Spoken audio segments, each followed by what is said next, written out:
Ration card ખોવાઈ ગયું હોય કે ચોરાઈ ગયું હોય તો ગભરાવાની જરૂર નથી, કારણ કે તમે ઓફલાઈન કે ઓનલાઈન આ સરળ રીતે અરજી કરી શકો છો. સૌથી પહેલા તો તમારે નજીકના પોલીસ સ્ટેશનમાં જઈ એફઆઈઆર નોંધાવવાની છે. એફઆઈઆર નોંધાવ્યા પછી તેની નકલ સાચવી રાખવાની છે. ઓફલાઈન કે ઓનલાઈન અરજી કરતી વખતે તમારે આ એફઆઈઆર ની નકલ સબમિટ કરવાની રહેશે. હવે સૌથી પહેલા જાણીએ કે ઓફલાઈન અરજી કેવી રીતે કરવી. તો તમારા જિલ્લામાં જિલ્લા ખાદ્ય અને પુરવઠા વિભાગની ઓફિસે જવાનું છે. ડુપ્લિકેટ રેશન કાર્ડ માટે અરજી ફોર્મ મેળવીને તેને કાળજીપૂર્વક રીતે ભરવાનું છે.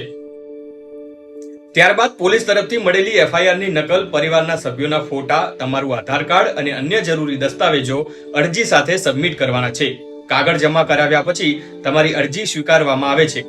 સામાન્ય રીતે થોડા દિવસોમાં અધિકારીઓ તમને જાણ કરશે કે તમારું નવું રેશન કાર્ડ તૈયાર છે. પછી તમે તમારી નજીકની રેશન કાર્ડ ઓફિસમાંથી ડુપ્લિકેટ રેશન કાર્ડ મેળવી શકો છો.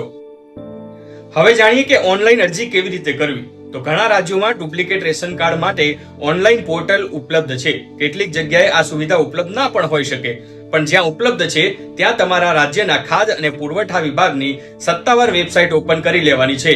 ડુપ્લિકેટ રેશન કાર્ડ સેક્શન પસંદ કરીને જરૂરી માહિતી ભરવાની છે.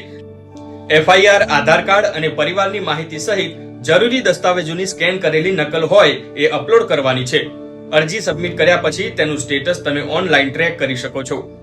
આવા જ વિડીયો જોવા માટે આજે ડાઉનલોડ કરો GSTV એપ.